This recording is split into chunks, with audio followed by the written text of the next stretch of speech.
here at the 13th Annual Urbanworld Film Festival with Mr. Keith Clinkscales, the Senior VP of Content Development for ESPN.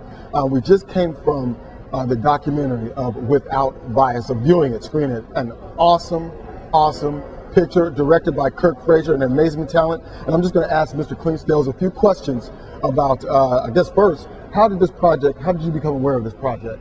Well, I'd known Kirk for some years, and he had done, he did a documentary on Rayful Edmonds that was really nice. Okay.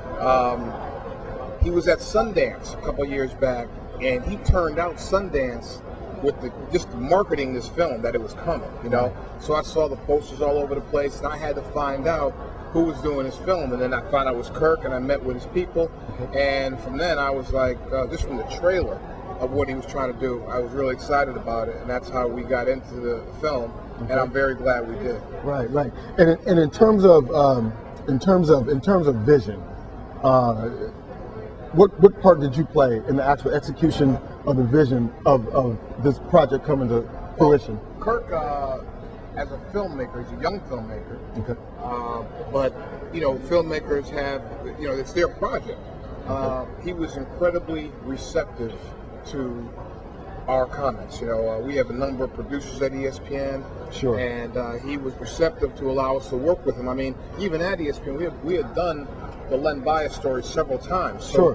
What was so different about this? When you saw the film, you saw that he had talked to the mom, he had talked to the dad, he had talked to Brian Tribble. He had really done a nice job of piecing together the whole the tragedy and all the things that linked to it. So I think the thing that made the difference is that he was just willing to work. We were collaborative, and I loved working with him. Right. So the synergy that was there, the energy was there, the ideas were there, fertile soil, obviously. Well, I mean, Kirk had the vision, the foresight, the drive.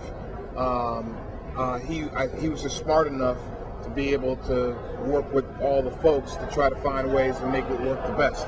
You know, because he had a lot of stuff. I mean, the original cut was well over 2. You know, but he was able to find a way to tone it down nicely. Okay. So my next question is, in terms of where this project goes from here, are we looking at major film distribution, or are we looking, how are we going in terms of your capacity? Where does the film go from here in terms of its push? Oh, I can tell you, this film is part of our 30 for 30 series at ESPN. Okay. We're doing 30 documentaries that cover, you know, 30 years of sports in all different areas, and this film airs on November 3rd. The first documentary starts on October 6th, and they start clicking through there. But the beauty of this is that, you know, come November 3rd, you're going to see it, and you'll see it again. We're proud to have this film. Awesome. Now, I guess just one last question. Now, you've been in this arena doing your thing for quite some time now. Your name is not foreign to anyone that knows anything about ESPN or sports. If you can recall back to 1986 when the tragedy happened with Len Bias, is this kind of a full circle moment for you? Or, I mean, how does that affect you on a deeper, visceral level?